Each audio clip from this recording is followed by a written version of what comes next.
All right, so welcome back. I know it's been a long time since I've done any kind of car content on my channel.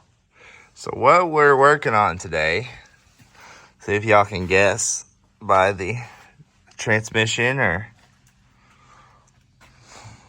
the motor, maybe. All right, so as you can see, it's a swap, but maybe some of y'all might get creative and know underneath these cars. So here's what we're working on today. This is a 2010 Hyundai Genesis Coupe. I built this car myself, start to finish, in 3 weeks' time. It was a wedding gift to my wife. Hang on, let's see if I can climb this ladder. She loves these cars. When we got together, the first time we actually spent some quality time together was to go get this car because she had hit a deer in her 2013 Genesis Coupe and had totaled the car. And so we were going to get this one as our first time hanging out. And it was, completely bone stock, V6 car. Manual, though. That's one perk it did have. Other than, when I say bone stock, I mean no performance mods. It did have the carbon on it. And it did have these seats. And it did have air ride, which it still does. Car's in a little bit of a condition right now, but that's okay. But my wife and I, she got pregnant. We're having a baby, and there come a time in which, we were deciding what we really wanted out of our car, because my wife is also a mechanic. And she really loves these cars. And after driving one, I've never even batted an eye in these things. After driving one, they handle really well, almost like a Z. But they're junk. Performance-wise, these motors, the 3.8s have oil problems. The BK2s are worse than these BK1s. But the manual transmissions have bearing problems. And the 2.0 turbos, well, they just blow up. So we started getting a bearing noise in our transmission. And I was sitting there and I was like, man, what do we really want? I want a performance car that we can drive, but I need it to be reliable. So I was looking at, CTSVs, Camaros, and I was like, something I can still put my kid in the back, but if I want to take a car to Cars of Coffee, I can do that. So, but my wife really just did not want to get rid of this thing. And I was like, I'll tell you what, why don't we just, kill two birds with one stone, and I'll put an LS in this car, start to finish. I'm in a much different place financially, obviously, than when I started this channel. And I was able to order all the parts. And it was pretty much a direct bolt-in swap. The hardest part, obviously, being the wiring. But the drive shaft, this little flange, all the parts that you really need to get it in the car. Mounts, oil filter relocation, all that stuff comes in the kit. Granted, it's like, with headers, it's like $5,000. But that's okay, because fabrication is expensive. Let's be real, guys. Fabricating stuff from scratch is expensive. So, I bought a 2004 GTO. This is a 2004 GTO motor, because, they're useless in the 2004 GTO anyway, because it's a 5.7 liter V8 in a really big vehicle. So, I've put it in here, and I had the trans rebuilt, because the trans was destroyed. I got the car for dirt cheap, with 120,000 miles. And so I get the trans rebuilt, and we don't realize at the time that the main shaft is bent. And I know it looks like it's leaking from the back here, but it's actually not. It's leaking from right here. The transmission is actually cracked right there where this part right here meets the case. This little, right here at this 90, it is completely snapped. And it's from the main shaft wobbling and pushing on this brand new sleeve in here, which is really tight. It just completely cracked the case. So I have to replace the tail housing on this case and put a new main shaft in it, which isn't an expensive endeavor. It's like going to be $500 in parts. And the shop that rebuilt it's going to do it for free because, you know, they probably should have caught it. But obviously I'm paying for the parts. But the biggest complaint that I have with the car now the swap is done is the shifter. So if you see here, the stock shifter hole is this, what used to be right here. And the shifter comes up here, which is great, other than it's right in the infotainment system. I mean, literally, I have no radio in there right now. My heater controls are just laid in there. And you can relocate it, which I already have, you know, a semi-decent relocation here. You can see the thing right there. But that's already far back. So technically, it would come out like right here. And that's no good. So, but when you put extensions on these transmissions, or on any transmission, really, that's not designed for it, it gets kind of sloppy. And the shifter bushings are kind of poopy, and that's the play that it has. So it's very annoying. So right now, I'm pulling the drive shaft out, and I'm going to pull the transmission back out, and I'm going to take it, get it fixed, and I'm going to turn around and I'm going to sell it because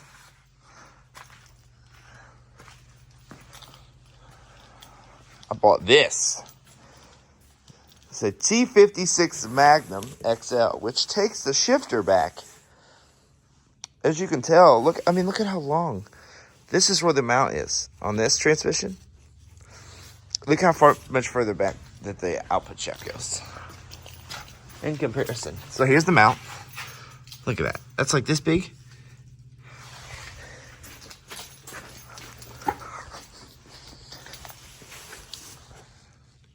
So that brings the shifter back. So that's what I want, is I want my shifter to come directly out of the transmission. And then I'm going to run another shifter. Because I have a different shifter than this. I have a short throw. And this kinked lever will put it right back in factory location. Now, I know what you guys are thinking. Well, the Magnum XL is a Ford trans. The input shaft's different. It is. It is. But the spline count is the same. The spline count on this transmission is the same on the input shaft as it is on the other one. The problem that you run into is so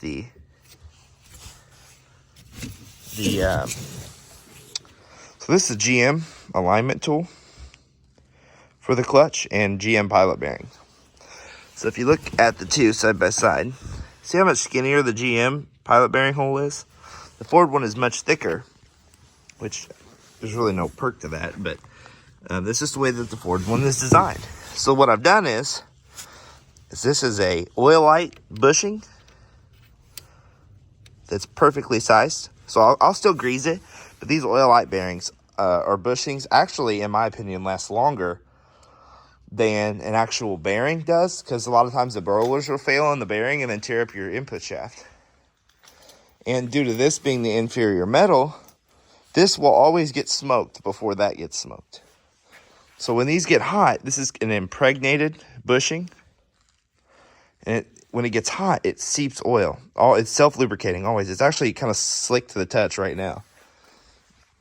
So what we're going to do is General Motors cranks have two insets in them, which one is the actual one that right on the front where the pilot bearing goes, and then there's another step in that this oil light bushing will go into, and it will allow that longer, because the input shaft is longer, it will allow that longer input shaft to go further into the crank and sit in this bushing, and it works just fine. So you can run a Magnum XL on your build with this bushing. If anyone needs the part number, I have it. Just go ahead and comment. And this will work with any car. I mean, if you're doing a swap and you're having to run a crazy relocation kit, God, there's nothing like shifting one of these. It is ridiculous. But if you're having to run some crazy relocation kit to switch to the Magnum XL. It is a much better, stouter transmission. And look at it. It's beautiful. But, so what I'm going to do today is pull this out. Pull the pilot bearing out. Pull the clutch off. And I think I have to fabricate this. I have to modify this a little bit, which is no big deal. I think I have to move it back like 1.5 inches. Which I can just drill an extra set of holes in that plate right there. And then put another tab on this. On the end of this right here. And use that. And move this whole transmission mount back. Which, it's truly not that big of a deal. But it's happening, so. Other things I would recommend when people doing a swap of any kind. Or even doing your clutch job. Is remote bleeders. This is a remote bleeder. I was able to bleed it myself in literally seconds. And it's a speed bleeder. It's got a little, that little ball bearing that sucks back in. And it doesn't allow air in. I literally bled the whole clutch system of this thing in like seconds. It was ridiculous. I didn't know that was coming out. Tighten that down. But yep. So this is what I've been working on. If you guys want to see, ew, it's literally like the heat off my fingers. It's making this thing oil my fingers up. God, that's so weird. So, when you're working with a soft metal like this, you can damage it. It's not like crazy soft, but obviously if you're going to be impacting it to put it in, it can damage it. So what I'm going to do is I have this little freezer right here. I'm going to sit this bushing in the freezer. Like so. Sweet. Put it in there for a little while. And let it get nice and cold. And it'll shrink that. So whenever I put it in, it'll be easy peasy lemon squeezy. Because metal shrinks when it gets cold. So, this is it. I'd lower it down for you guys. So you can see how much of a presence that this car actually is. Because it is ridiculous. When it's aired out, I have to lift it up because my exhaust hits going on this lift. So the car is maxed out right now at max height, which is like an airplane. But, yep, this is it. It sucks that it's in this condition, but if you guys want to see more content from this build, just go ahead and like and subscribe. I'm going to try to get back into this kind of stuff, and hopefully it takes off. I know you guys are pretty obsessed with my Subaru. When I did my Subaru back in the day, I was in a very different place financially then, and I had an ex-wife who was not supportive of those kind of things. But I will say also, whenever she shouldn't have been supportive, she was supportive. But I'm in a much different place now. I make much more money, and I'm able to do stuff like this more regularly. And I'm hoping to have a lot of content with this car. And I'm hoping, now that it's running and driving, I want to put a blower on it, an LSA. Oh my gosh, that's delicious. I'm going to put an LSA probably on this thing. Or nitrous until I can do the blower. The car doesn't really exist for a purpose. It's never going to be like a drift car or a drag car. It's really not even a street car. It simply was built just because I could. It was more of a, I want to complete this. I want to do it start to finish, and I want it to be done so that I can say I've done it. And I really wanted to do it before, the car community is under attack right now, as many of you guys know. And some of these parts are going to become very hard to find. And it makes me sad. But I at least wanted to say I at least did something cool and completed something cool before, you know, our way of life stops. And here it is. Now, I actually have another set of wheels like this. And I have another set of wheels like this. These are the ones that are going on the car, because these ones have been through I don't know what, and it's horrible to drive because they're so bent and out around and just destroyed. And those ones in the rear back there, I don't even know if you can see it. Let me look. Let me take you. The ones in the rear back there are, they actually tuck in the fenders. These ones kind of sit on the fender when they air out, and I don't want that. Those tuck, and those ones will also tuck on the front, so I'll be able to sit the car all the way down, which is what I want on the ground.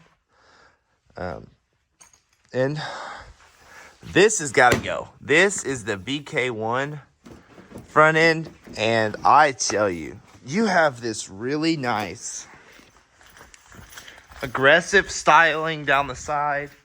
The rear end looks good on these cars with a couple cosmetic mods, like the carbon fiber trunk, must-have item. The sequential taillights, must-have item.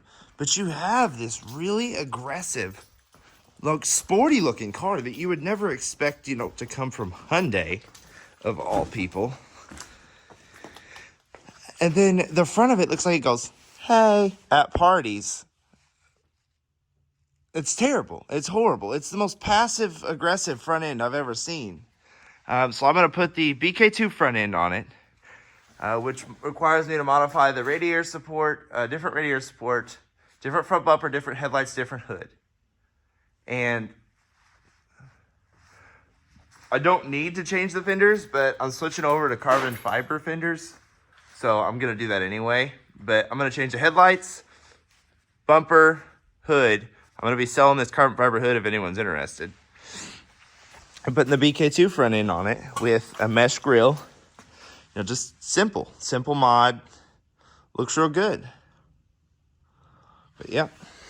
So I'm going to let this video go. I'm going to close it. And I'm going to get this transmission pulled, and I'll give you guys an update when I get this out. And I'm hoping, you know, it doesn't fight me, because this car has a history of fighting me. Yep.